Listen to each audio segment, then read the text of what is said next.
Yeah, Shreds, we're back for the first game week one, the Premier League season, 25-26. Buzzing for this.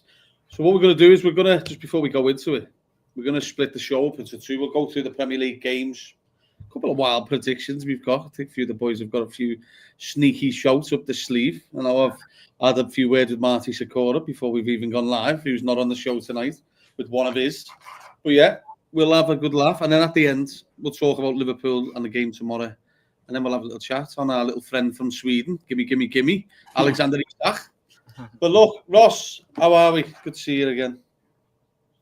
Yeah, all good, mate. Excited for tomorrow. So going to be making my way up here after Wembley, which was good to experience Wembley for the first time, though. I'm sure it's not going to be the last time with this team we got, but yeah, all good, mate. Excited. A lot of news to speak about, and football's back tomorrow, innit? So what more do we want? This is it. Adam, back in the wagon. How are we? Back, lad, yeah. All good, mate. All good. Just can't wait for tomorrow now. Can't wait. It's back, innit? Are you going tomorrow? Not yet. I'm still trying to get a ticket. Like, if anyone out there wants to give me one, get on me. Well, that's it. You've got to spare. Fucking get on in there. Get on in there. I've been on the ground for a pint, so anyone fucking come for a pint, innit? Fuck that sneaking, lads. Richard Wade, Mr. Isak's part of his entourage. How are we, lads? Yeah, I'm not bad, mate. I'm not bad. Yeah, good news that come out earlier, but I'm sure we'll go into detail with it after. It looks like it's starting to move a little bit. Yeah, well, that's it. We'll dive into it. We'll go through the Premier League show first. But look, shout out to everyone in the chat. Fraser's in the house. Isak on strike. It's the first comment every show, isn't it? Josh is in the house and Callum. It's happening, the boys. Look, if you haven't already, smash the like and subscribe. What we're going to do is, if you've just missed it, because I know 28 in the house, just smash a like and subscribe, and we'll dive into it. We'll do the Premier League show first, as I said, and then later on we'll talk about Liverpool, Bournemouth, and we'll have to throw in the Swedish fella, won't we? Well then, Rick, the Premier League is back. Tomorrow we're back as well, but we'll talk in depth on that in a bit. Some cracking games this weekend, Rick. Have you looked through some of them all? Because I've got them all wrote down, but any in particular that you're looking forward to? Yeah, I think, well, you've got obviously our game tomorrow. And then you've got Villa Newcastle. That's the early game. That should be a very, very good game. Two teams struggling in the transfer window to spend money to get players in, which will be, and obviously Newcastle buying one of Villa's players in Ramsey. Obviously, he won't play this weekend. Wolves Man City at 5:30 will be a decent game as well. It'll be a test of Guardiola's new Man City setup, new players in that midfield. Obviously, no De Bruyne now. So that'll be an interesting game. You've obviously got Sunderland. Rick, it's going to be interesting to see how he develops that City team, isn't it? Yeah, I think, listen, Pep's never had to do a rebuild wherever he's been. So it's going to be, I'm not saying it's a massive rebuild that he's done, but he's obviously lost De Bruyne. It looks like he's gone for two traditional fullbacks in Alt-Nouri at left back. Who did he get right back? Who they got there? I can't remember who they got there, but they've obviously got Randers in midfield. Who's took Gadongan's place, Gadogan, whatever you want to call it, his place. Massive season for Foden this year, I think. Obviously, like I said, no De Bruyne, so Foden needs to step up. So yeah, it's going to be interesting how they set up. Yeah, look, if you just joined us now, shout out Marcus in the house. If you cheered up, yeah, fella. Fucking hell, Jesus. Just come back, Mark, come back. Mr. fucking grumpy, him, lad. Look, Ross, just before we go into all the games, I want to know, I'll get a few, I'll go to Adam as well after you. Which games are you excited for? I know we're obviously excited for tomorrow, but any in particular that have caught your eye? It's the Newcastle Villa one, if I'm honest. Obvious reasons, innit? We've been in fights with Newcastle fans all summer, so as long as Villa get a result, I got ammunition to go back. So no, I think that'll be a really interesting game. As kind of Rick mentioned, it's two teams that maybe haven't pushed on as they should have in the transfer market for their own reasons. But that early kickoff on a Saturday between those two, yeah, I think I'm going to keep an eye on that. It'd be a very, very good game. Be good to see how Newcastle set up without Isak. They got Alanga. Harvey Barnes, who I think is absolutely amazing, whether he plays or not, I don't know. But Liverpool looked at him, Ross, a couple of years ago, didn't they? Harvey Barnes. I rate him. I honestly, like, you have a look at some of the goals he scored over the years for Newcastle. I genuinely rate the lad. I think he's rapid. I think he's got a finish on him. He's had a few issues, though, isn't he? He's been out a few times. Yes, so, Adam Romano in the fucking house. Adam Romano. Here we go. Here we go. Fucking hell. No, but you are right, Ross. This it will be an interesting game. I think in particular, I'll show you it there. Look, I've given Luke Edwards that much shit. I've ended up bald. But it's one of them. I think two teams in particular, Villa and Newcastle, that haven't had a great summer. Adam, which games of the game week have you thought of quite exciting? Because look, we haven't even spoke about it. You know, who said it there? Callum saying, Man United, Arsenal, Sunday. That's going to be a cracker, that. Yeah. If we're going for Sunday, yeah, I'd go with United, Arsenal, mate. It's a big game for both of them already, because if Arsenal get beat or draw, they're on Arteta already, aren't they? They're on them already, and then we're hammer them. He's just a scouser, man. Yeah, and then with United as well. You don't know what United, they can't be any worse than what they were last year, surely. But I think, I'm not sure I say United, Arsenal. Do you know what though? I like the Sunderland one against West Ham. I like seeing the promotion side to see what they're like. Do you know what I mean? I'll tell you what's going to be a tasty game, the final Monday night game, Leeds versus Everton. Oh, yeah. That's going to fucking go off down there, mate. Calvert Lewin going to Everton. Fucking hell, imagine he scored against Everton. Adam, that's it, lads. You are now Romano. Fucking hell. Get on me. Fucking hell. Well, fucking hell, he hasn't charged us any dough, so that's at least a start, isn't it? Yeah. Well, look, you know what? We'll dive into it, Rick. First game then, because as I said, look, if you just joined us, smash the like and subscribe. It's 4-4 in the house. We'll talk about Liverpool to the second half of the show, and that's when we'll have a little chat on the Bournemouth game and Isak. We'll go through some of the score predictions because we're going to get a little tally goal to see what fucking points we get. Shout out to the boss. Luke is in the house. That's it, mate. Do what he says. We just work for him. But Rick, let's go into it. Aston Villa, Newcastle. What are we saying? I want to go Villa to win 3-1. 3-1. Just so that I can see Luke Edwards put a tweet out about Isak after the game. I might even tweet him and ask if Isak's playing this weekend, so I can put him in my fantasy team. But yeah, I think. Listen, I hope they get pasted this weekend. It's fucking. I don't know where these Newcastle fans all of a sudden come out of the woodwork from, thinking they're fucking prime Real Madrid. So yeah, I hope they get battered. And listen, Emery's a very, very good manager. Villa have still got a good team. Regardless of Ramsey going, he's quite injury prone anyway, Ramsey. They keep McGinn in midfield. They've got Tillemans. They've got Kamara. That's a top midfield three. Watkins. Do you know what? I couldn't even name the other two up top with him. Because I think Bailey's going. Rashford's not there. Asensio's not there. So they've got a decent back four. Cash, Digne, Mings and Konza. And obviously they've got Martinez still in goal because he ain't got to move anywhere. So they've still got a decent team. And I just think Newcastle's lack of firepower will cost them away in the first game away. So yeah, I'm going to go 3-1.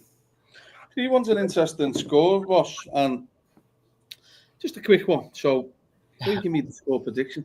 What's more beneficial in Liverpool's favour for Newcastle this weekend? If Newcastle get battered, right, do you think they're going to be more hardball as opposed to if they have a good win? Because if they have a good win, they may think they've got enough to crack on. They need some good news, if I'm honest. They like so if I was predicting, I'd probably go against what Rick is saying. I think Newcastle will get a 2-1 win. I think they're going to be up for it. You know, they've had a tough summer, and all of this Isak talk has overshadowed everything they've done. Their tour, their preseason games, everything's been about Isak. So I think those Newcastle players will want to go out there and show, like, whether Isak's here or not, it don't matter. We're going to go out and win. So I think it'd be 2-1 Newcastle. Honestly, I think they and it's good. It's good for their fan base if they get a win. It takes the edge off all the negativity, doesn't it? So yeah, I'm gonna go 2-1 Newcastle. I'm just going and saying I'll come back to this, mate, because we're just going through the Premier League games. But in the second half of the show, we'll talk about Liverpool and obviously the news and all that shit. If that's all right, mate. But Adam, Villa Newcastle, I think they're even, mate. Yeah. I tell you what, this is like the game of the weekend of the two, probably up there as two of the most badly run clubs, along with the likes of United and shit like that. Yeah. I think both of them have.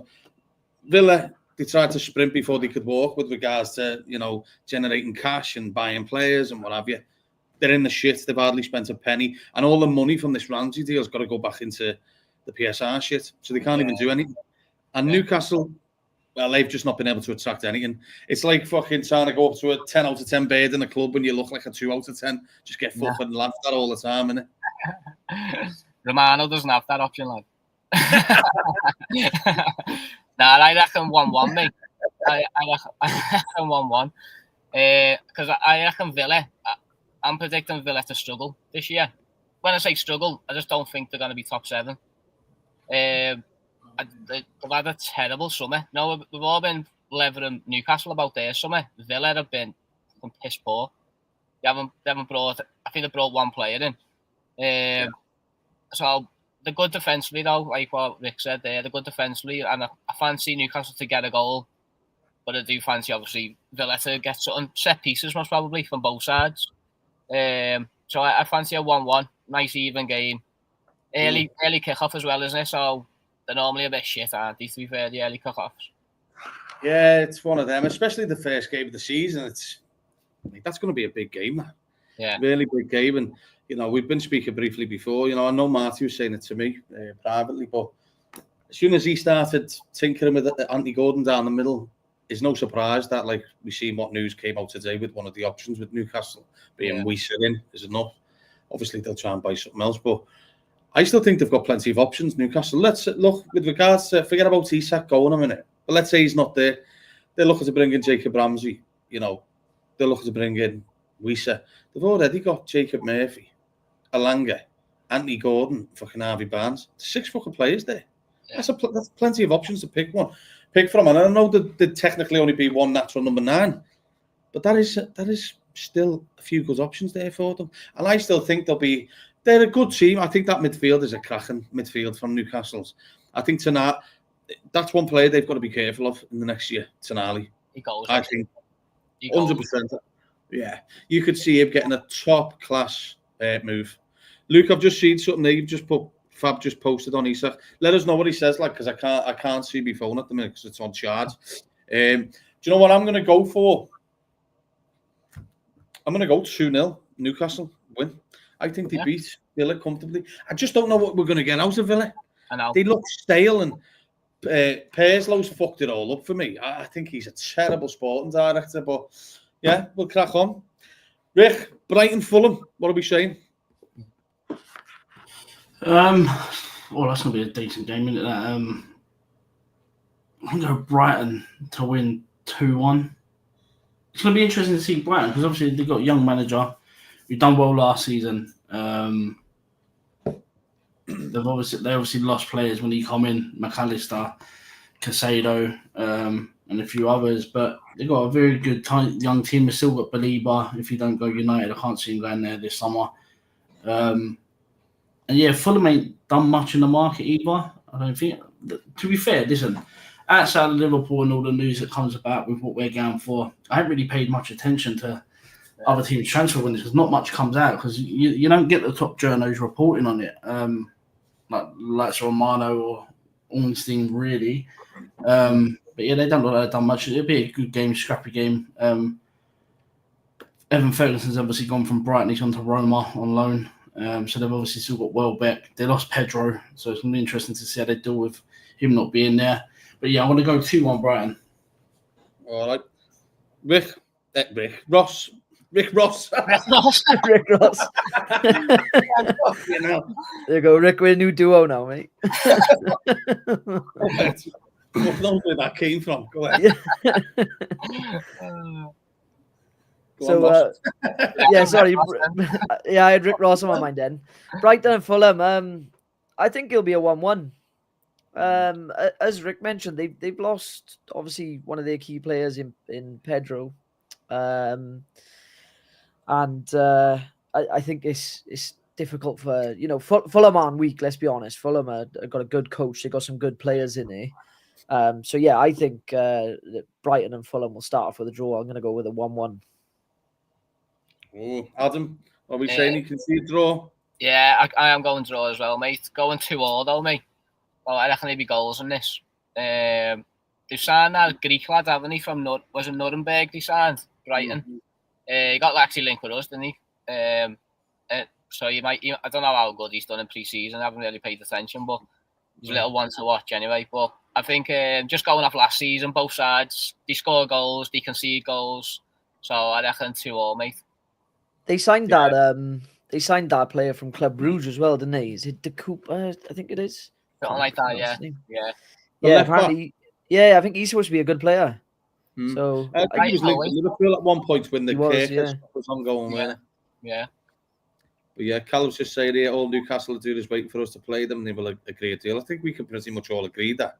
I don't even think it may be till they play us. It might just be just before the cut-off point.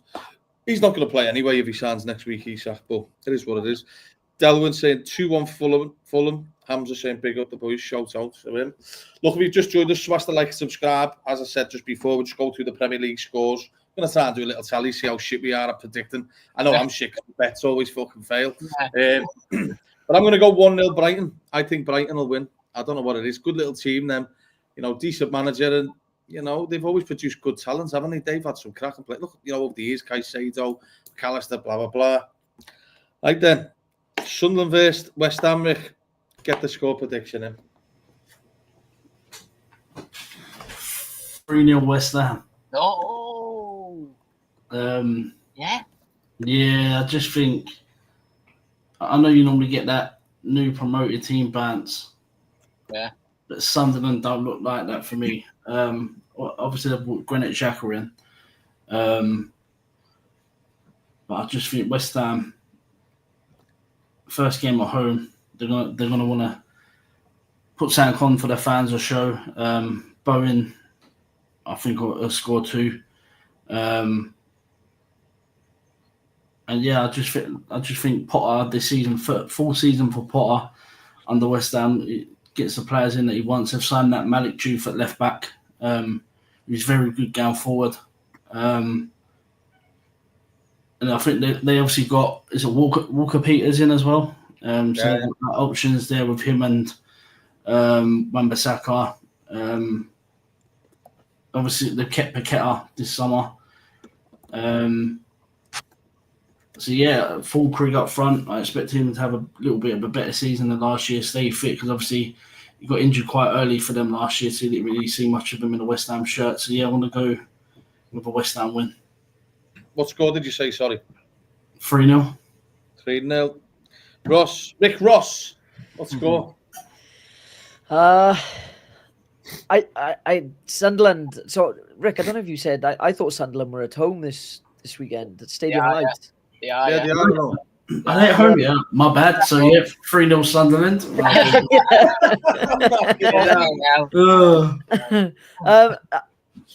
I'm gonna say a West Ham win. I'm not gonna go as extreme as Rick and say 3-0. I think a 2-0 win West Ham. I think obviously coming back to the Premiership for Sunderland, that stadium's going to be bouncing. We know that. Yeah. But I think West Ham will just have too much quality there for them to fail. So yeah, 2-0 West Ham. Adam, can you see Sunderland getting beat on the opener? No, I'm up the Mackhams, me lad. I think the Mackhams will have them. Yeah, I do. I think 2-1. 2-1 Sunderland. Like you said there, I think the Stadium Light's going to be absolutely bouncing in it. It's going to be bouncing. I think West Ham are going to struggle this season as well. I think losing Kudos is a big fucking thing for West Ham. Yeah, and I don't rate Potter that much, to be honest with you. I don't rate him that much. Listen, when Klopp was going, and we started to see names, I had Potter on Liverpool's list. I'm telling you. Yeah. I like Potter, I rate him high. Yeah. Yeah. Even after Chelsea. Up into motor to leave Red or alive. Kick him out. Kick him out. Get out, you dickhead. I See you I later.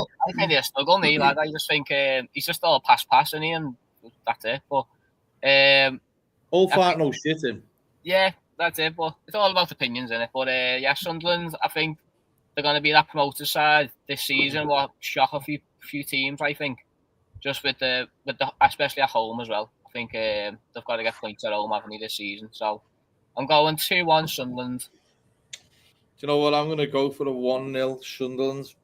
A comfortable little win for them. I think it'll be great in there over the weekend. I think they're going to be bouncing. Yeah. I'll tell you what, a great move they've done, Granit Xhaka being captain. And I know he's just came in, but that experience he's got, I can't wait to watch them play Sunderland with Xhaka at captain for Sunderland. That's going to be, when he play Newcastle, that's going to be some game, that'll be fucking a war zone, do you know what I mean? And Joe Little in midfield, yeah. Oh, someone's getting a red. Yeah. Someone's getting a red. Granit Xhaka's getting sent off. Yeah. Like Luke said, they've done some cracking business. I think someone said here, where was it? I think someone said, Tommy said Sunderland spent 140 million. They signed that youngster, haven't they, from Chelsea? Yeah, the Mark Gay, isn't he? Yeah. Yeah. You're the Mark guy. Yeah. They've signed a lot of French players, haven't he? Who the manager's like proper, he's French, isn't he? So you sign a lot of French, like. But I reckon Granit Xhaka's a great signing, to be honest. It was about time that they come up, do you know what I mean? Yeah, he's saying, which will be worse? Ali said, which will be worse, Rick? Newcastle versus Liverpool or Newcastle versus Sunderland? Oh, do you know? I think it'll be us. I just think that game will go off. It's a night game as well. It's a night game. Yeah, there's a bank holiday weekend as well, isn't it, on the Monday night? Yeah. Be there. Someone's getting red carded in that game. Like St James Park is going to be volatile. Dinger from Brighton for Sunderland. That's a crack fan, isn't it? Yeah. He's a cracking player. Yeah. Rick, I think they've done well. Sunderland. Rick, Spurs, Burnley score. Come on, we'll get through them. 5-0 These are all the Spurs. shit ones. 5-0 Spurs. You're right, Rick. They You're right. only conceded like 15 goals or something silly like that last season, you know. Yeah, but that was park football, lad. This is Premier League football. I know. Kyle Walker as well. Yeah, but Kyle Walker that can't run no more. That's all we relied on. Just play devil's advocate. Go on. They've got Scott Parker as manager.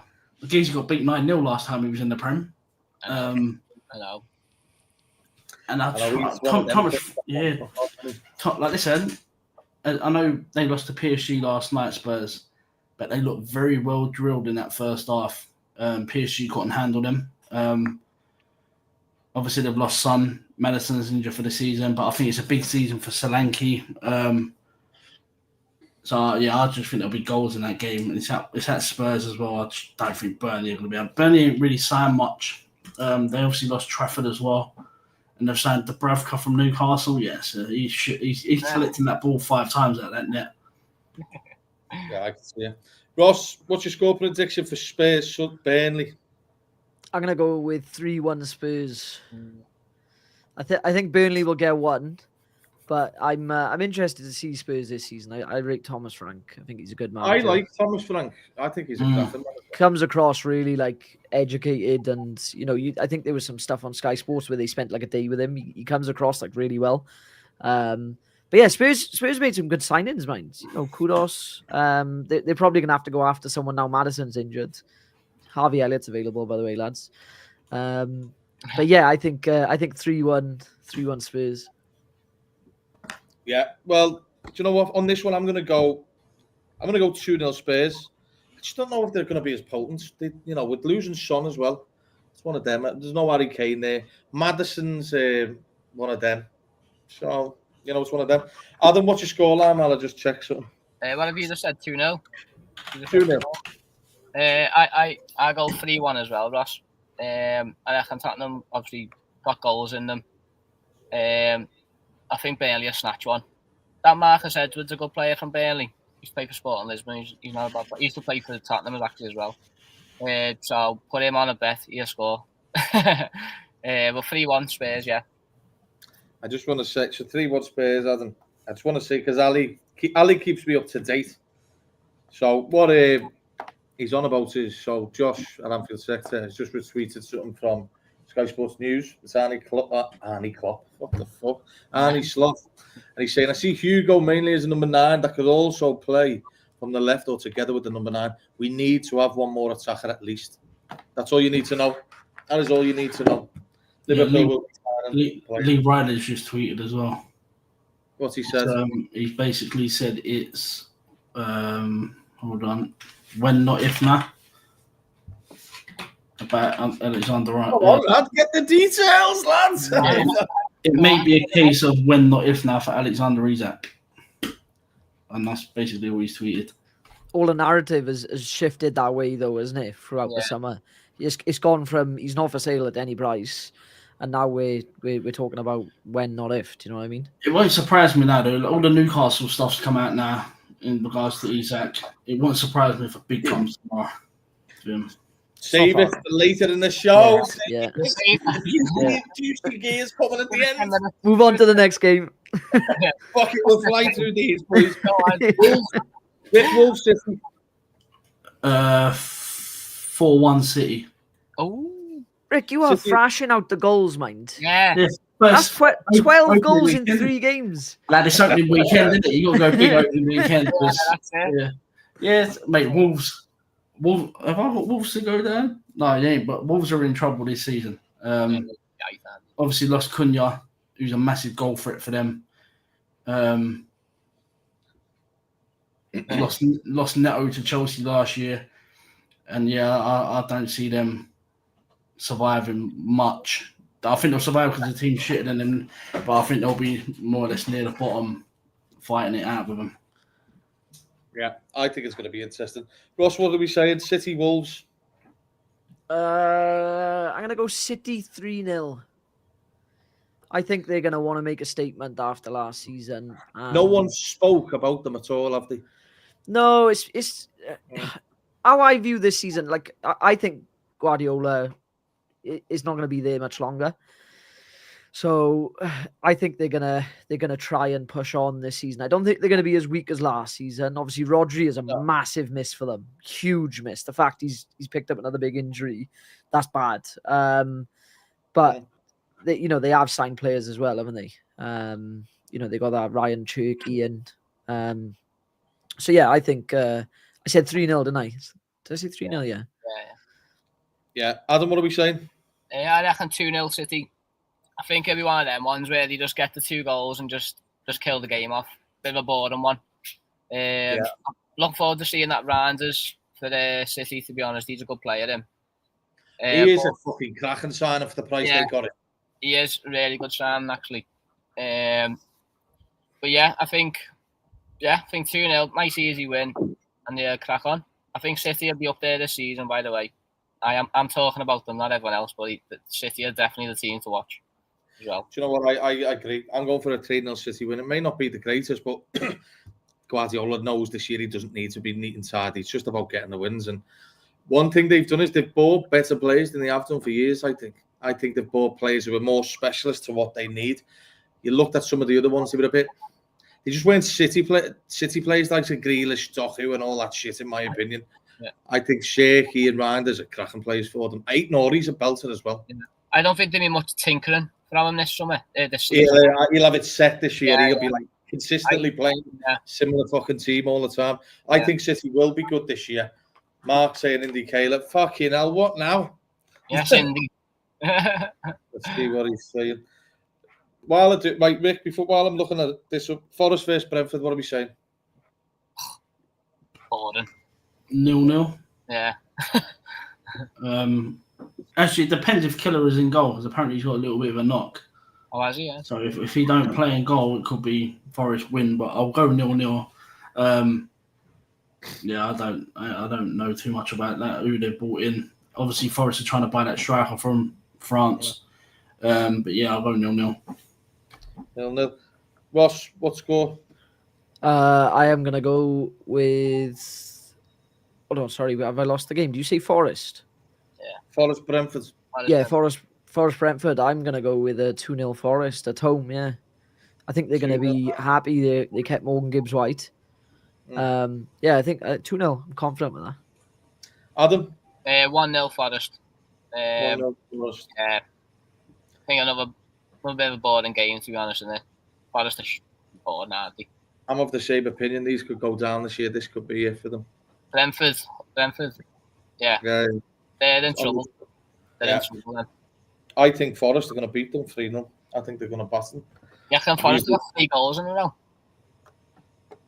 I can certainly see 3 goals going past Brentford, though. Yeah. You know? Yeah, good shout. I don't reckon Chris Wood's going to have the same season, though. That was his best ever season. He's not going to get better than what he did last season. No, but their crowd's going to be up for it, the Forest lot, aren't they? Yeah. Won't say anything else on them. No, but Chelsea Palace, Rick, scoreline. Let's trash these out. 2-1 Chelsea. Okay. 2-1 Chelsea. Ross, what are we saying? I'm going to go 2-2. 2-2. Yeah, 2-2. Yeah, I Chelsea have had obviously the Club World Cup, which they've come away with. Palace have also come away from Wembley with obviously the Community Shield. I don't know, obviously, if Mark Gahey's going to be in the squad. So, yeah, I think 2-2. I think Palace have a good chance to come away with a point there. Yeah. Adam, what are we saying? Go on, I'll say 3-1 Chelsea then. 3-1 Chelsea. I think it's a good game, to be honest. I think it's a good game. I'm going to say 2-0 Chelsea. I see they're getting a win at home. They seem to be looking all right, don't they, in front of goal with the likes of Joe Pedro and shit like that. Yeah. Some people it's going for some of the score. Mark saying 3-0 Brentford. Fucking hell, lad. And now he definitely loses bets every year then. I don't think he bets, and there's a fucking reason for it.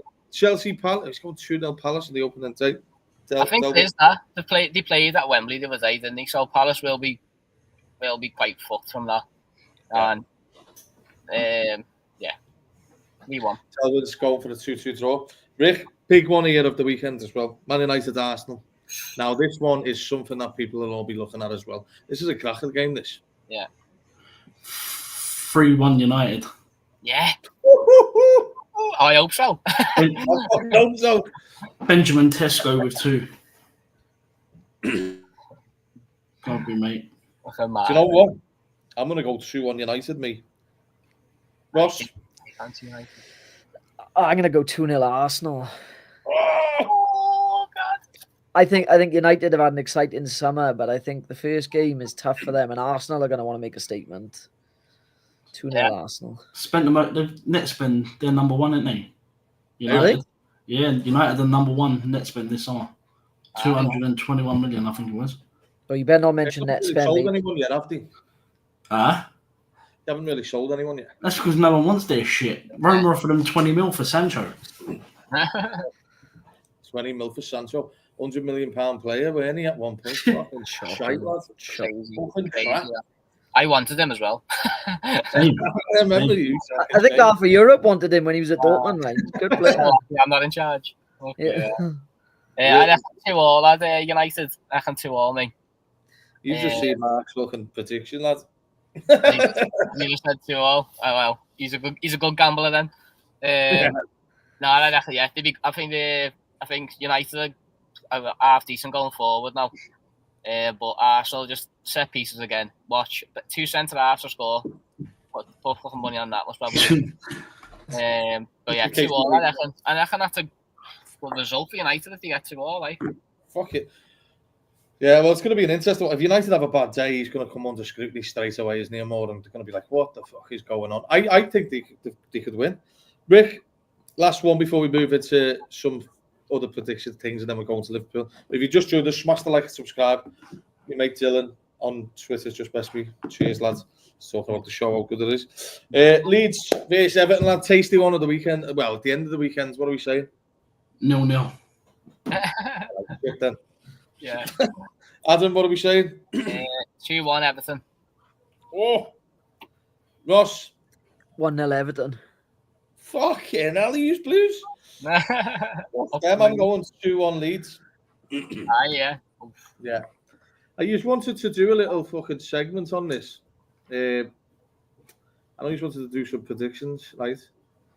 I'm just going to go around the room. I'm going to, instead of going up through all of it, right, we'll go one for one, just to speed it up. Rick, easy one for you. Who's the title winner?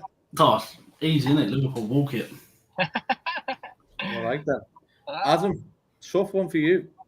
Go Who's on. the dark horse team of the season? The dark horse.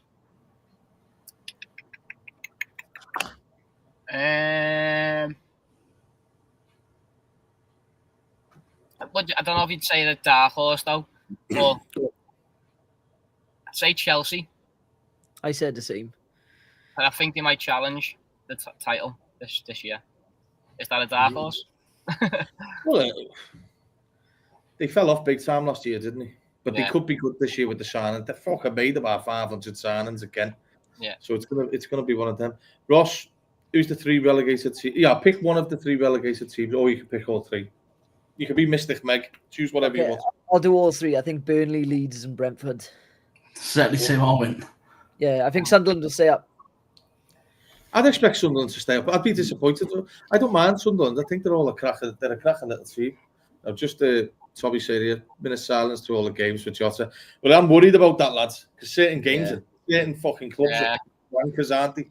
Yeah. You know what I mean? Right then, I'm going to go player of the season. Ooh. I'm going to spice this up so everyone from Newcastle later us. Alexander Isak for Liverpool will be player of the season. Fucking hell. Fucking hell. Let's get in there, comment. Young player of the season. It's Stavio from Chelsea. That's a good shout, that. Yeah, I think he looks a very. I wanted him at Liverpool. I ain't gonna lie. I think he looks an absolute talent. He scored the other day for them. Didn't he? Yeah. Adam, player to watch. Player to watch. And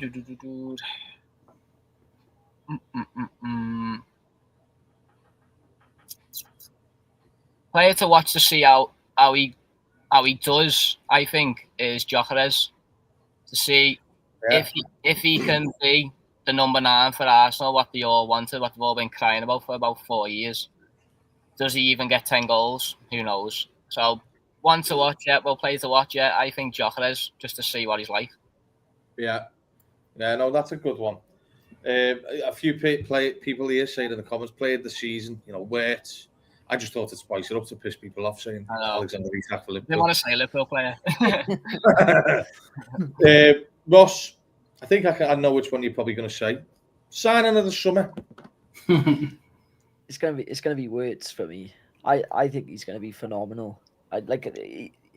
When we watch the preseason games, it's like he's been there for years. He looks so composed, and he's got that kind of Thiago-esque to his game, where just like everything slows down around him when he's on a ball. So I think Wirtz by the end of the season, the flowers De Bruyne got when he was here.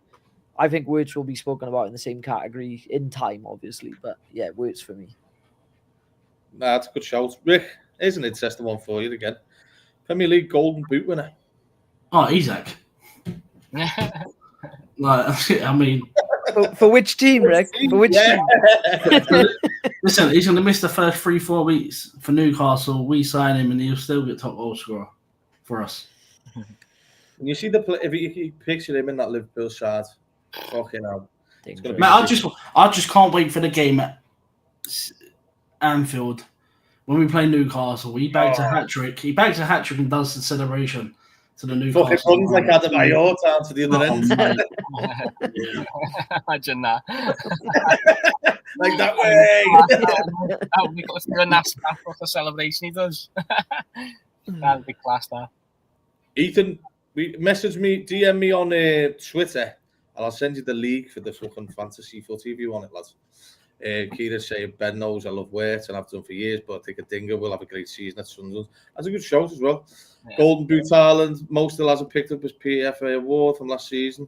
Silly. Callum saying Haaland is main. We'll have a few main men. Look, if you just joined us, smash the like, subscribe. Adam, you've got one. The last question: who's the first manager to be sacked? Oh. Graham Potter. That's good. Yeah, I knew you were going to say that, lad. Looking at Rick as I said it. Yeah, fucking Rick chatting bollocks. Right then. If you've just joined us, smash the like and subscribe. Shout out to Steve Chip, who's in the house. Callum saying Eddie out. Oh, get him off this fucking Oh, chat. lad. Knock him off. Get off, dickhead. Anfield lad saying Potter. Yeah, Kira fuck saying, we've got a few here. Keith Andrews, that was in your predictions, Ross, weren't it? It was, yeah. I think Yeah. Keith's gonna have a yeah. bad time. He's the obvious one, isn't he? He's the obvious one. Yeah. Keith is he's a few favourites in here to be sacked. Let's go into it then. We've got rid of all that shit. If you just joined us, smash the like and subscribe. Let's go into it. Liverpool under the lights. The fucking champions are back in the house. The first game of the weekend. You know what, Ross? I'm coming to you first because I know you're going tomorrow. I know you're excited. You're probably pissing yourself to get in there. I know Can't you're going wait. with a fellow friend of the show, one of the hosts, Marty Sikora, is going to be with you. Yeah. It's been a long time coming, Rick. Rick fucking Ross. You two. I'm not bold, boys. I'm not bold. You do my bastard head in the period.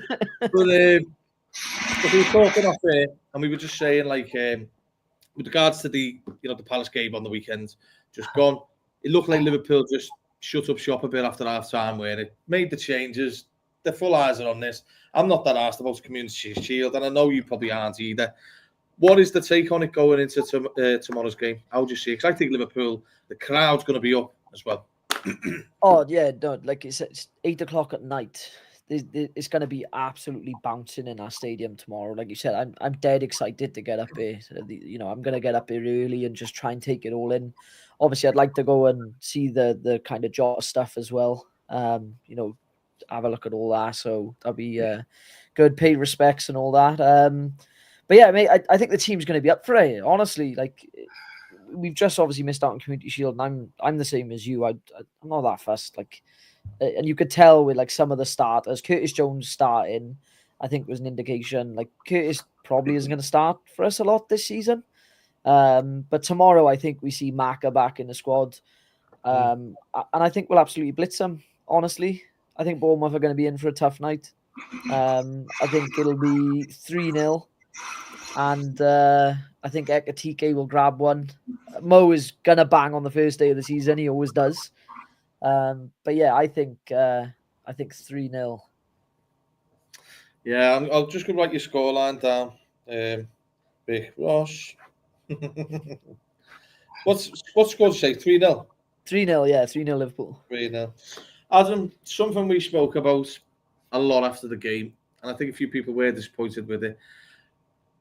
A few people have this opinion that Szoboszlai can do the big midfield role. But if you've got Jones and Szoboszlai in midfield, they're too similar, aren't they, Adam? And, I think Slot said it today, and it was read between the lines is, you can't say that if you play Jones and Szoboszlai together, you've got no one who can win the ball back.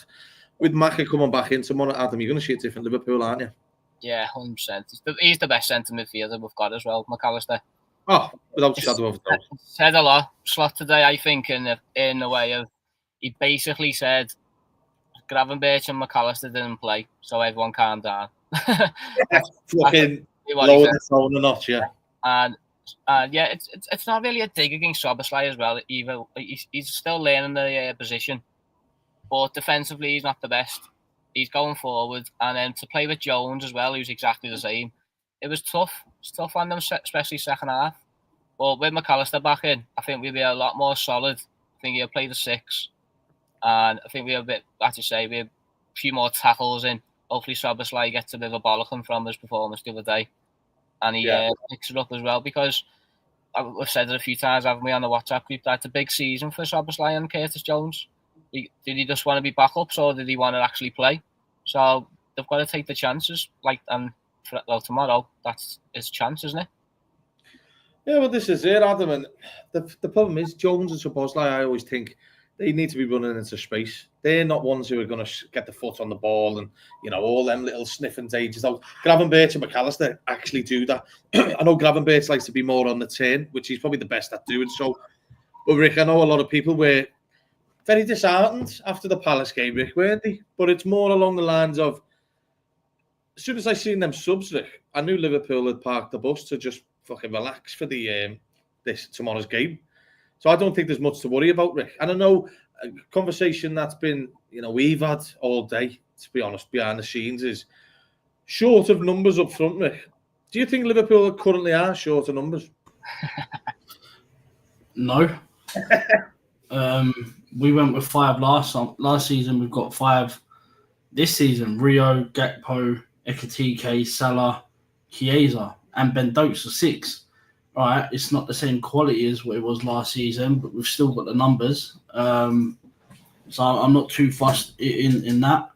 Again, like we said before we come on, I think Liverpool look to see out the 2-1 win and not exert themselves anymore in that game because of Friday. Let's be honest, Community Shield is a glorified friendly. We don't count on the Champions Ball at Anfield. So it is what it is. It was another fitness game.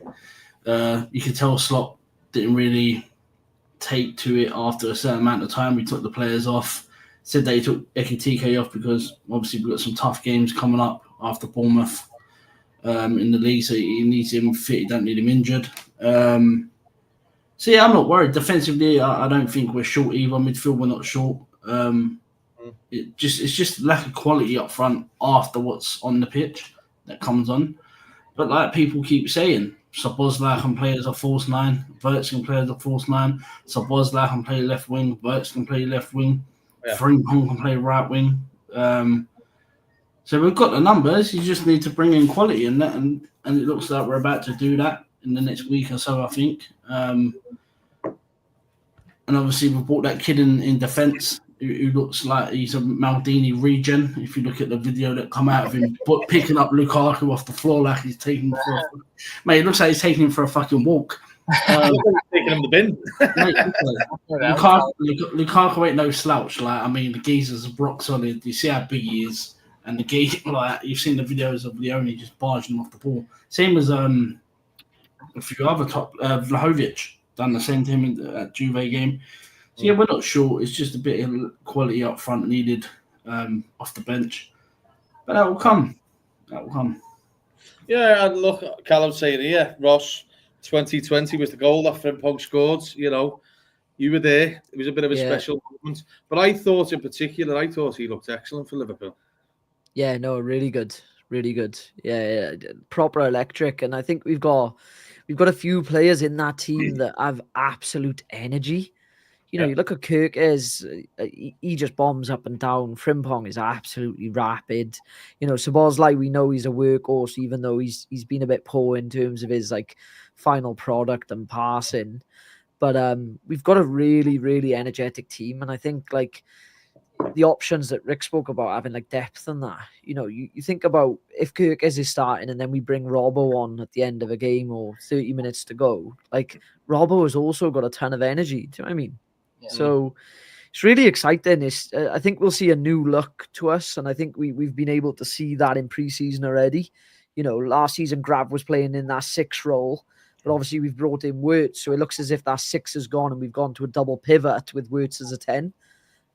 So it's all about just getting that midfield 2 right, and Sunday it just wasn't balanced with Jones and Szoboszlai, was it? Let's be honest. No, both of them. You know, something that pissed me off is every time they got the ball, they turned back into danger all the time, and that for me it shows they're not comfortable enough to be in that midfield role. I think if you'd asked the pair of them, Adam, this is something that I want to ask to you, Adam. We've had this chat many a time, so shout out to Zach who's in the building. If you just joining us, smash the like, subscribe. Adam, they're both very similar, aren't they? I know they've both got good energy, to be honest. Szoboszlai in particular, he's a machine at getting around the pitch, and I think he will be massive tomorrow. Him next to, let's be honest, I think we can all agree it's going to be McAllister and Szoboszlai in the pivot tomorrow. I think we can pretty much all agree on that. Yeah. However, Szoboszlai coming deep for the ball with his face in our own goal, I think that's the worst position for him to be in. Yeah, that's where he loses the ball. Someone commented before saying how many times did he lose the ball, and that's where the goals came from as well. That's where the goals came from, losing it in the middle of the park. That's what everyone goes on about Curtis Jones, about he holds the ball too long and all that, which he does all right, sounds whatever. I do get the argument for it, I do. But, yeah, I do. But I'd like people to say the same about Szoboszlai as well then, because he does exactly the same. Dilly-dally's on the ball, thinks he's fucking Pele. And that's the reason why he doesn't play the 10 as well, because he doesn't do them through balls like Wirtz was doing in that first half. he'd be so much better if he just had that head up than through balls. He can pass the ball. He's a great passer of the ball. He is. He's got a great start. This is the one thing that pisses me off. He needs to be getting around the box more and having a shot. Yeah, he does, definitely. We see all that. We see that free kick every fucking international, don't we? I mean, never seen him fucking hit a ball like that ever. But yeah, it's interesting. So are we all saying that he's going to start then tomorrow? I think so. Yeah, I think he starts tomorrow. All the Jones. Yeah. Can I ask a sub question actually, just while we're speaking about Sabozlai? Like you mentioned about a free kick. With Trent going this season, if we get a free kick in a dangerous position, who do you think's taking it? First. Well, Sabozlai did the other day, and he hit it right at the keeper. Anyone get onto that? No, I do think he'll be the free kick taker around the box. I think McAllister. I think he will. I think McAllister, mate. Liverpool have got some players there who can't half strike a ball. People forget. I think Cody Gakpo can't half strike a ball, Rick. But he's not going to be the one taking free kicks. You've even got fucking Van Dijk as well. Do you know what I mean? But Rick, you know, in particular in that game, I have to say the first half, Ekitike and Wirtz, their fucking link up was unbelievable, and I think that, you know, that's I seen there's little glimpses. That's all I was asked about in that Community Shield, seeing little partnerships linking up. You know, you could see certain little things where you go, fuck me, if Liverpool really get hold of a team, they're going to batter them. And I think this could be the same case for tomorrow night, Vic. I think with the crowd being up, tomorrow's the night for Ekitike and Florian Wirtz, I think that's their big night tomorrow. Under the lights at Anfield. That's what you want, isn't it? The likes of Frimpong and, you know, certainly, you know, Kirkers in particular. Yeah. In England more so than often than not.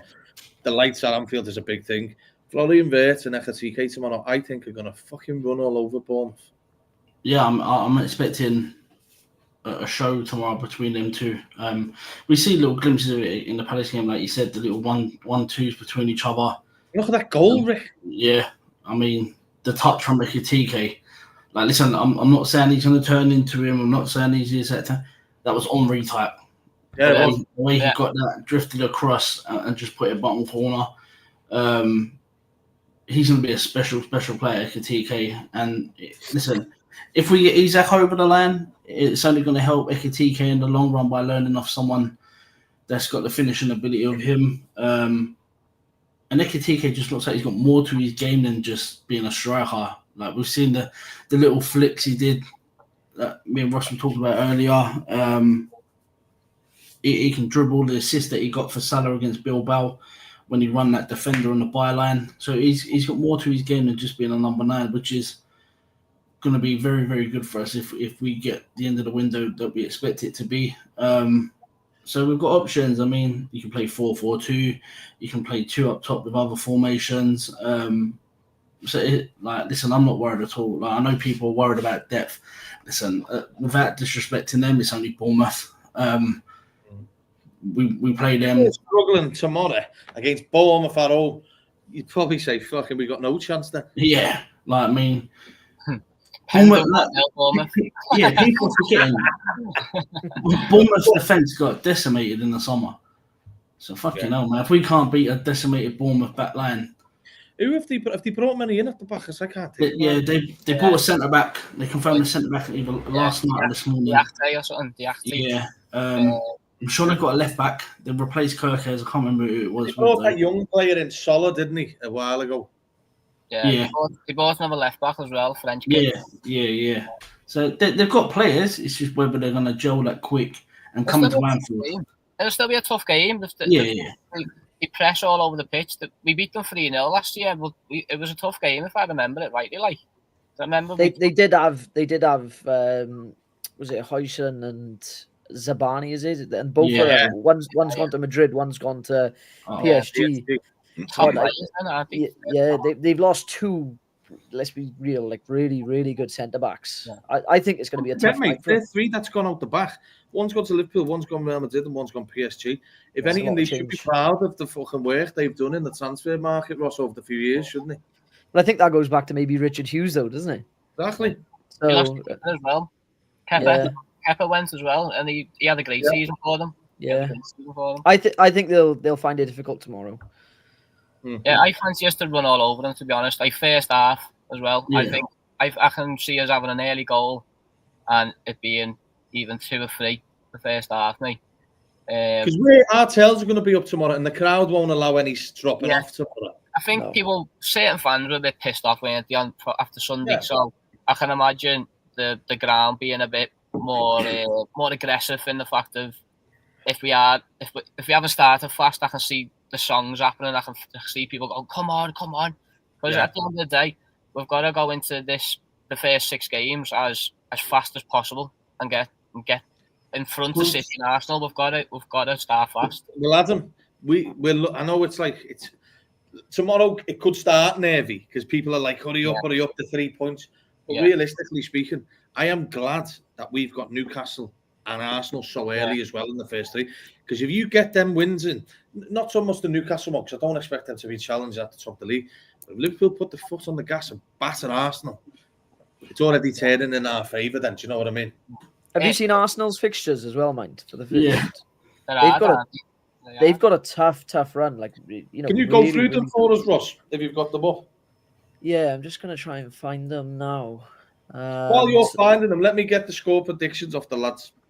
Yeah, go on. Rick, what score tomorrow for Liverpool and Bournemouth? 4-0. Liverpool. Adam? 3-1. 3-1 Liverpool. I do think we concede. I think we concede. People won't be fucking happy if we concede, put it that way.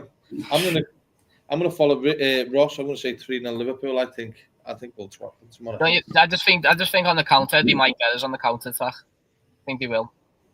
They still got Semenyo as well, right? Yeah. And a Valianson as well. A Valianson. Good player. A bad player. You got them fixtures up there, Ross? I have. So Arsenal's first 5 fixtures, they've got United away, they got Leeds at home, then they've got us away, Nottingham Forest at home, and then Manchester City at home. That is tough. That's a real tough. They've been shafted by the computer there. I gotta be honest. Let me change me first sackable manager. Yeah. Can you imagine though if they don't get those 5 games right and they don't come out in a strong position, that pressure on Arteta is going to be immense. What are you asking for there? First 15 points. You want at least 10, aren't you? I tell you what, though, you know, from Arsenal's point of view, if they can get that Gyökeres going in the first games and he starts banging, they'll fancy themselves big time early on. Yeah. I think it could go either way with him, though. On a knife edge for Arsenal, it could either be a disaster or fucking amazing. Because I think that's obviously Gyökeres, I can't pronounce his name, whatever it is. Coming from the Portuguese league is a big transition. We've seen that first time with Nunes. And obviously he's probably twice the player than what Nunes is based on the goals he scored. Yeah. But I could genuinely see he's either going to be really, really good or he's going to be really, really bad and underwhelming. Yeah. Player to watch. Yeah, definitely. Yeah.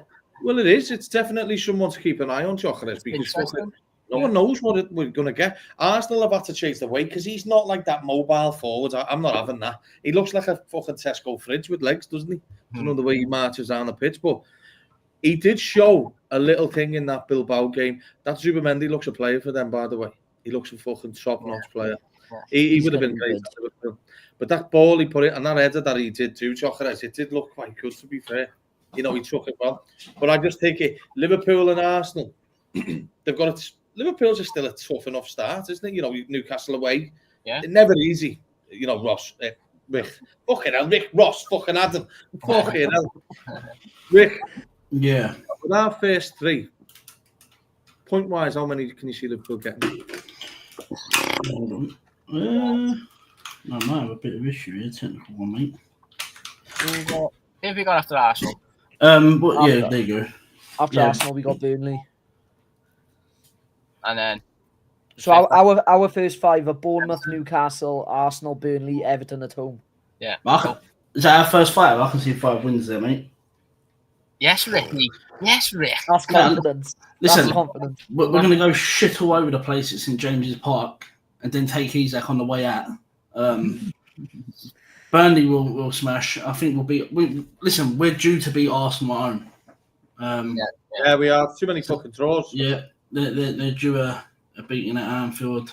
So it's Burnley, Arsenal, Bournemouth, Forest. Newcastle. So that's 4. Who's the other team? Everton, was it? Everton, yeah. Everton. Is that home or away? That's home on the 20th. Yeah, even if it's at the Hill Dickinson fucking Tesco supermarket, they're still getting it. So yeah, I don't. To be fair, they've done some decent business, Everton. I ain't gonna criticise that. Moyes is seasoned, but I still think will be too much for Everton as well. So have we got you on record? Have we got you on record, Rick? What, 5 wins? 5 wins. Yeah. 5 wins. Clip that, mate. Clip that. Yeah, but you know what? Realistically speaking, so wait there, because I was just checking something on Twitter. So the first 5 games is Bournemouth at home, Newcastle away, Arsenal at home. Did you say Burnley at home, Ross? Burnley away, and then it's Everton at home. I'd be expecting Liverpool to at least win 4 of them. I'd agree with 4. I think 13 points. I'm expecting 13 points there. I think we can draw against Newcastle or Arsenal. I don't think. I know, like, Newcastle's a tough place to go, but we do struggle there, though. We do struggle there. Yeah, but they've got no Isak to bully our centre halves. No, you're right. Yeah, you're right. But What are they going to do? Does their emotion not get to them? Who too? Newcastle, in that Newcastle game for Newcastle Liverpool, does the emotion not get to the Newcastle fans and the players too much? Because regardless of what you say, we know better than. Look, for instance, that Trent situation against Arsenal, that caused our game to turn. That I do think though Newcastle will be our hardest game. It'll be our hardest game, the Newcastle one, because they would just play for set pieces as well and just fucking go long. Newcastle seems to have our numbers. Arsemalai. Fucking get off, lad. Who's this lad? Who the fuck's he? Fucking winding everyone up. Arsemalai is slot the man. What's up with you, lads? You banged your head. Fucking divvy. But honest to God. Right then, let's go through the teams. I'm expecting Alisson in goal tomorrow, boys. He is agreeing. Yeah. Okay. Jeremy Frimpong will be saying starting right back. Yeah. Okay. Kanate, Van Dijk, centre halves. Yeah. Yeah. The left back one, I'm sure people will be intrigued to see what he does. Could Andy Robertson come in, or do you think he goes with Kirkers? We was having a chat when we in the group, and obviously we've had a lot of change to the back line. And I think it was Mark. I don't know if Mark is still in the chat, so shout out to Mark. I wouldn't mind Robbo in there just for a little bit more stability. That's it. I'm not against Kirkers. I think that'd be fucking brilliant, but there's a lot of change in the back line, so I wouldn't mind Robbo in there for the first home game. Do you not think if it was an away game, maybe? Yeah, that's what I was just saying. Maybe, yeah. Would you play Newcastle instead? Probably, yeah. That game is going to be intense. That is. Do you know in the Newcastle one though? Is it? I get what Ross is saying, but especially tomorrow, you'd want to just let go on them, wouldn't you? Yeah. And score. In the Newcastle game, who would you rather have against Elanga? Because Elanga's going to play on the right, I'd imagine. That's it. Yeah, that's it. You know what I mean? I'd rather Kirkers get better. I'd rather Kirkers. Yeah, he'd get into him. Go on, sorry. Yeah, and then you say Arsenal as well. Who would you want Saka against? 100% Kirkers with the pace. Robert struggles against Saka, doesn't he, every time? Yeah, he does. He struggles with pace, doesn't he, really? So it's hard to say that. Yeah, it is hard. I think Liverpool right now, pardon me, under the lights tomorrow, it's probably the perfect game to bed some of the players properly in. Yeah. And in the midfield, then, would you say, we've kind of agreed that it McAllister, Szoboszlai. I know there's a few, Callum in here saying he sees the midfield as Jones and Maka. I'd be surprised if Jones starts over Szoboszlai. Need a runner. None of them two are runners, so you need Szoboszlai in there. Gravenberch started running. You need some McAllister, so you need the runner to come in Szoboszlai. Okay. Are we all in agreement? Florian Wirtz starts the 10? Yeah. Are you sure about that? 100%. I'd bet them in, mate. If you could see the back of my shirt, never said it. Are we saying then the front three being Ekatike, Gakpo, Salah? Nah, Rio. Nah. I was waiting for you to fucking Bible. He'll come on, Rick. He'll come on for some minutes. No, I'm joking. Get post starts. I've got to stop you here, boys. I've got to fucking stop you because this fella in the chat. Slotfeld and FA Cup, Carling Cup, Champions League, Community Shield. Not a good tactician, just my opinion. Yeah. Go and say your opinion for the shit, lad. Yeah. Fucking hell, lads. What's going on with him, mate? I'm just going through some of the comments. Mark said, huge season for Saka. That's a nasty scar from his hamstring. Oh, Callum said, Ras Blues. Luke saying Slot was the Premier League in his first season, you clown. I don't know what you're up to, Ras, or Arsenal like, do you know what I mean? But you need to just fucking calm down. You lads all stop watching Liverpool because it's not for you. Right then, boys. So we've gone through the score predictions. I just want to double check it for you to see if it's right. Ricky went 4-0 Liverpool. Yeah. Rob 3-0. Adam 3-1. And I've gone 3-0. So we're expecting, a big win tomorrow for the Reds. Right then. Alexander Isak, let's wrap it up before we go. Alexander Isak. The news come out tonight from Craig Hope saying officially he is on strike. And that now the stance has kind of changed whereby Wiesa coming in could allow Alexander Isak to go. And that's something I did behind the scenes myself. We'd had this chat. Mick, I know you're a big fan of Alexander Isak, as we all are. Is he? Yeah, I don't know. We'll have to find out, lads. But I mean, I know, look, in all seriousness now, Rick, where are you at with Isak? Because I know people are getting a bit frustrated. I am. I'm sure you are. Tell us what you think. Yeah, listen, I'm bored of it. It just needs to be sorted now, wrapped up. I expect a bid to come in tomorrow, this weekend. You'll probably start to see movement on it early next week because they're going to delay it as long as possible because they don't want him playing at St James's Park. He's not going to play there anyway. The Geezers had no pre-season. He had a little bit of an injury at the back end of last season. So regardless of when they do it, but I expect him to come in now. I think they've admitted defeat. They started to wave the white flags a little bit. The Newcastle journos, bar one journo at Newcastle. Just don't seem to be. Not bad. Yeah, he ain't waving the white flag, but listen, it'll get done this week / next week. It'll be done. It'll be move on. Do you think they could be petty and wait till after the Newcastle game? I don't even think they need to. I think they can get it done on the build up to that because you've got to register someone by a certain amount of time before the weekend. But I'm seeing people say that bang him straight on the bench as soon as he comes in. Not a chance. You've got to be careful. If it was a little knock, yeah, but he's obviously not match fit either. I know he probably don't need to be match fit to come into our team and put the ball in the back of the net in certain games, but you got to be a little bit careful, bed him in at the start and then let him get going. Adam, we've spoke privately, from little things I've heard, we've heard little rumours, there's been talks of certain Liverpool players speaking outside of the box, telling friends they expect Alexander Isak to be coming in the next, let's say, week. No one can give an indication of when. Yeah. A few little murmurs, we've heard the Wiesa deal opens up the door for fucking Isak. And that's kind of what Craig Hope said. I just want to bring up the quote, and this kind of backs it up from talks we've had behind the seeds off the chat. Let me just get it here now. I just want to read it out to you.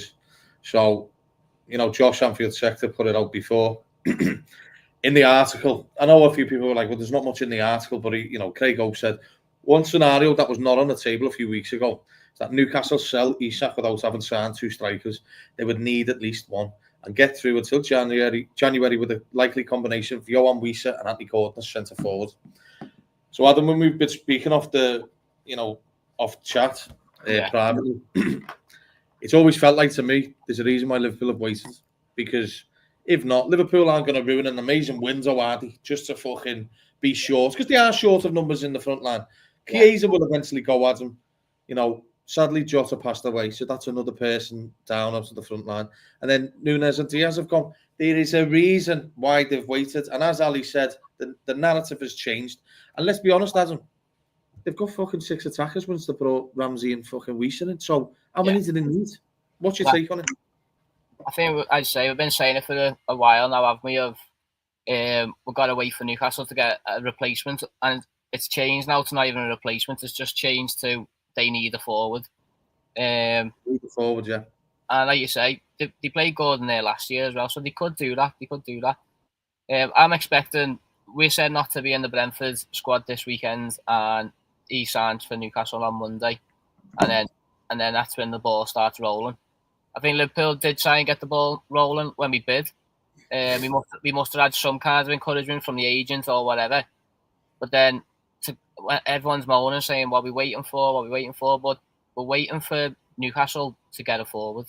Because what's the point bidding for if they haven't got a forward? So that's my opinion of it. I think it's a lot of everyone's opinion.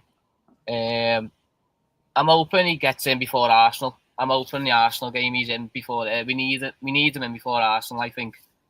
Do you know what? Do you know what though, Adam? Just before I go into Ross, but like, I can understand the frustrating because do you know what, right? For me, I'm going to say I think he's going to be a Liverpool player very soon. I don't know what all your boys' opinions are. I have an idea. Do you know what I mean? I know Rick, you're still the same. Isak joins. Adam, you are the same as well. I'll get Ross's opinion in a minute, but there's a cut-off point for Liverpool, and they also can't take the fucking piss. Yeah. Do you know what we've spoke about is that I understand from their fan point, right? It's got to be painted in the right way, hasn't it? They have now basically painted Isak out to be the criminal of the fucking football team. Done the same with the agent. They've even dropped us in the shit for some reason. You've got their fans saying, fucking sue him, sue Ornstein, sue fucking Indy Kaler. Like, how embarrassing is that? Let's be honest, it's poor. But at the end of the day, Adam, if they've got any sense, they'll do the good. They're having a good week, let's be honest, compared to what they've had.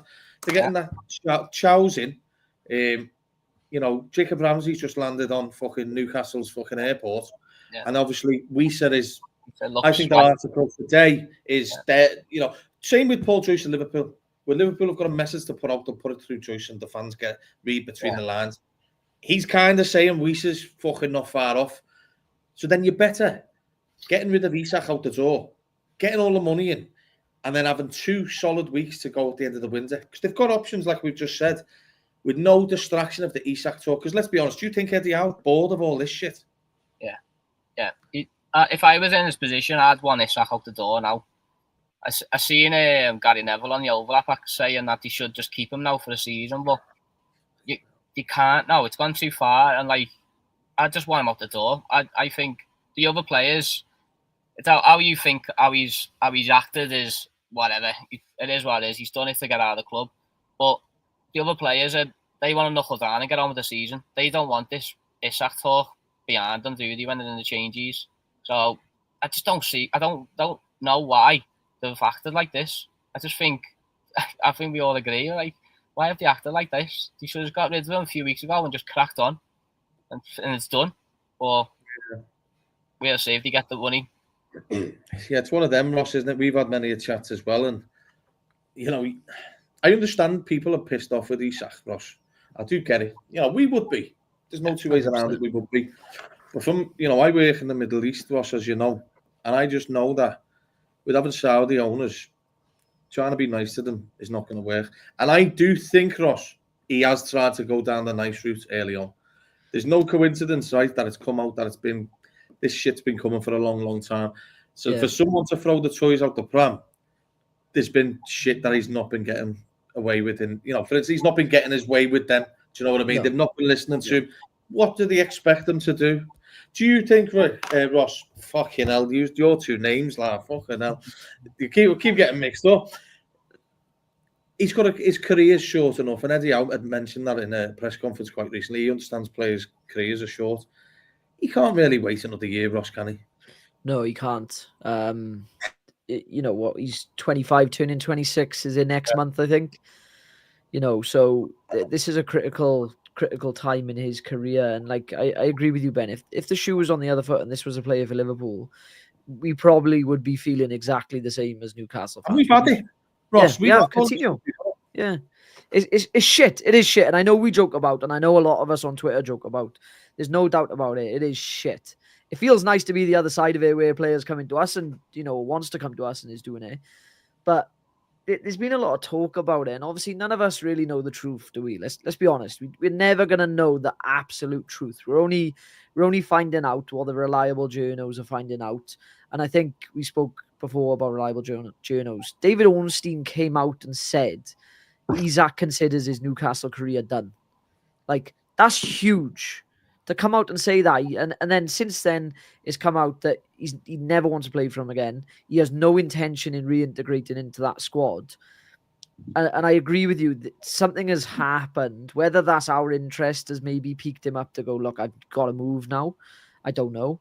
But Newcastle knew about this for a while, from what we're being told, should I say. Newcastle known about it for a while. And I agree spot on what Adam said, is why haven't Newcastle prepared for this? You know, if he made his intentions clear, why haven't they gone at the start of the window, knocking on the doors of the Ekatikes and the Sescos and get in there before all of us got in there and going, let's get him in the door.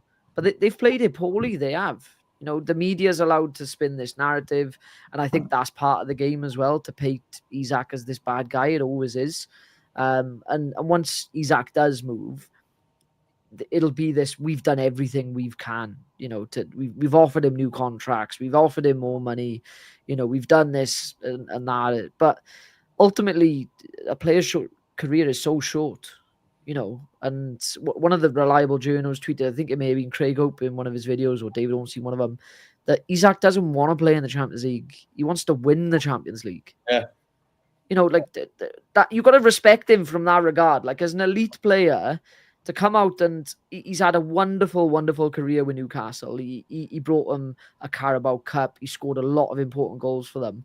But to have the bollocks to go on strike because you won the best for your career, like, yeah, you've got to be angry at it from a Newcastle perspective, but you've got to have a certain amount of respect. That's that elite player in him going, I'm not fucking dealing with this. I want to move.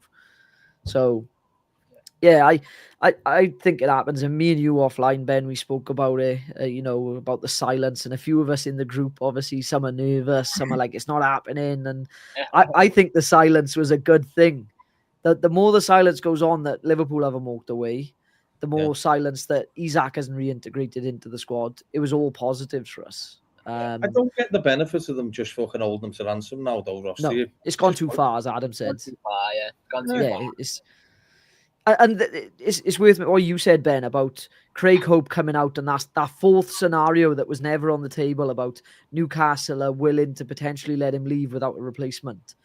That is a massive shift in terms of, like, what Newcastle are thinking internally. The fact that they now potentially thinking of that idea, going, do you know what, let's just get him out regardless of who we got coming in.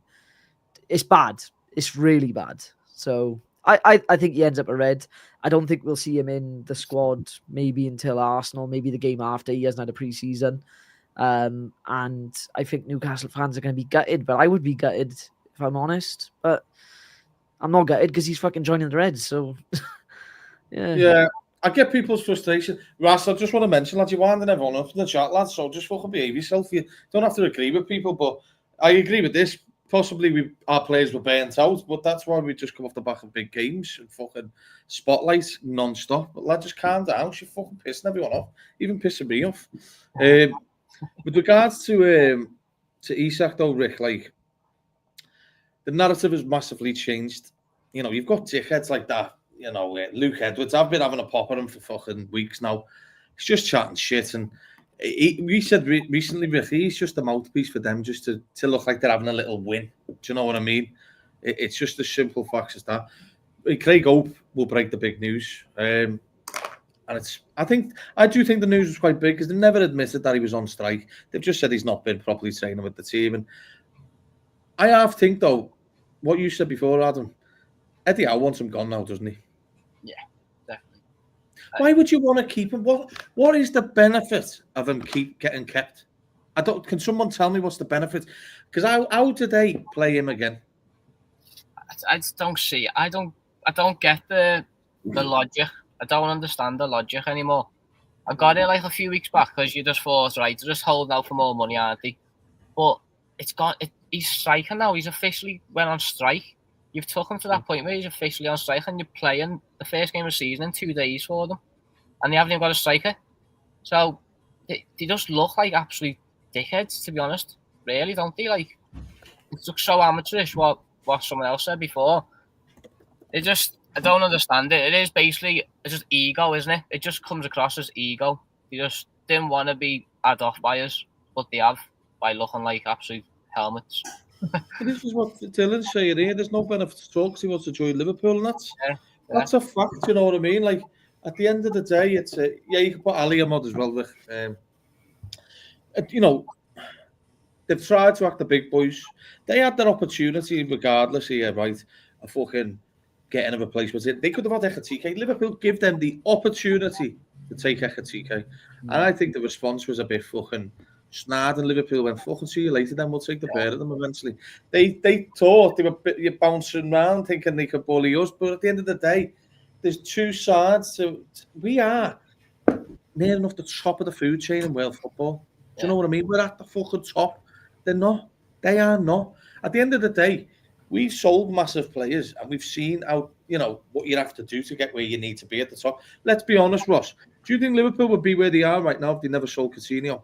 No chance. There you go. And this is the thing they got to look at. Like, it's shit. I've said this all along. It is shit. You're losing your best player. But the best way to react in losing your player is taking our money, reinvesting it in the right areas. And I had a chat with a Newcastle fan on Twitter earlier. If they use that money wisely, that could catapult them into top 4 challengers regularly. Not just a season every so often we're going to challenge for top 4. Take the money, reinvest it, and start challenging at that top 4, and then start breaking your way to challenging for league titles.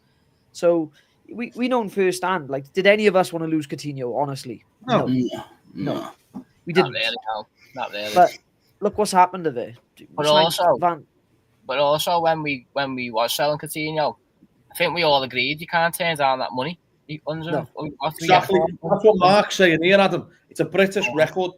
I've seen a few Newcastle posts that saying it doesn't matter, a British record for you, 110. Fucking get that out of your head. Yeah. If they believe that's Liverpool's final offer, they're more fucking stupid than I know about. And I know a lot of Newcastle fans, and not all of them are stupid. Some of them are fucking divvies. But then there's loads of fucking divvies in our fan base. Do you know what I mean? That chat shit all the time. Like us, right? They're a very passionate fan base. I think we can all agree on that. They're a great club, but they are not top draw level football club. They could be in time. They've got ownership that if it works and the PSR gate's open for them, they can start throwing big money around. Rick, this was what the sale of Alexander Isak could do for them in the long term. Am I right? Yeah, massively. I mean, like you said, we sold Coutinho. None of us wanted to sell Coutinho, but we don't sell him. We don't get Van Dijk and Alisson. It's facts. We didn't have the cash at that time to do it, so he's allowed us to do that. And now look where we are. We've got record income commercially. It's the best it's ever been at Liverpool in money-wise, which allows us to go big this summer like we have. Obviously, success in winning the league, Champions League repetitive year after year, and other competitions as well. And listen, we are very, very good at selling players. Make no mistake about it. Arsenal's record sales 35 million, and that was from us. The one before that was Nicolas Anelka when he left Arsenal. That's their second record sale. So, and we're selling the likes of Ryan Brewster for 20 mil, Jordan Ibe for 20 mil. We're getting 55 million for Darwin Núñez. I think for 30, didn't we? Yeah, Darwin Núñez 55 mil. I mean, the price for Diaz was very good, I thought. Shout out to Núñez, scored again today by the look of it. Fucking hell, it's 2-2 for him. Couldn't hit a barn door for us, but he's smashing it there already. Yeah, but it's not that. Newcastle are splashing cash already, so they've obviously spent close to 140 mil. He's an Everton fan. They've spent 30 mil already on Malik 4, Ramsey coming in, Ramsdale, and they're going to look at Weiser as well, maybe someone else. So it's all about building the squad for them. Like, you don't have to get these superstar players. Liverpool don't buy superstars. Like, we make superstars. We made Mane. We've made Salah. Van Dijk was world class when we bought him. Alisson was rounding about there at the time. Wirtz is obviously world class now, but that's a different Liverpool. What we're doing now, but back then with the Coutinho money, we didn't buy superstars. We bought actual good players that could build your squad up and get you in these competitions regularly, that get your money up. All Newcastle got to do is buy the right players this summer, get Champions League after Champions League after Champions League. That's mad money coming in for them. The new TV deals and stuff like that. And then they can start spending that Saudi money once they get away from PSR. This is it. It's not a bad thing, Rick. You got to think of the long term. Yeah. They're just being stubborn now. That's what it is. Yeah, they just don't want to get bullied by Liverpool, innit? That's all it is. It's about the optics, isn't it, for them? And the optics are shaped out now to the point whereby as soon as you start seeing fans saying they fucking hate him, well, that's it. Then it's done. But look, we'll wrap it up. Just before we go, the news is apparently Leone should be done tomorrow. Adam, quick one on this one. Looks an exciting signing, doesn't it? Yeah, it looks exciting. Big beast, 6'5", 18. Excited to see what he's like, mate. Yeah, really exciting. 26 million, fucking quite cheap as well. That's it. Richard Hughes is a specialist in the Italian market as well. Yeah, something that they apparently Liverpool view him as the best youngster in Europe or something, don't they? Yeah, turned down Newcastle again as well. Another player that turned down Newcastle, Ross. Okay, do you see him signing at the end of the window? Yeah, I think so. The longer this goes on in the window for Palace, obviously the worse it gets for them. They're not going to want to lose him for free. So I think they'll get wrapped up in the next couple of weeks. Good signing again as well. That adds that depth. That's it. Well, look, cheers to all the viewers as well. Look, if you just joined us, smash the like and subscribe. We thought we'd do a show tonight because there's a few of the lads going the match. Ethan, drop me your Twitter handle in here and I'll go and find you in a minute, lad. I'll sort it out for you. But look, the Reds are back tomorrow. We've had a good show. We covered all the Premier League. Yeah. Isak's chat is still hot. Don't lose faith because all of us in here think it's going to happen very soon. But look, Reds, enjoy the match tomorrow and we'll be back on Saturday up the fucking Reds.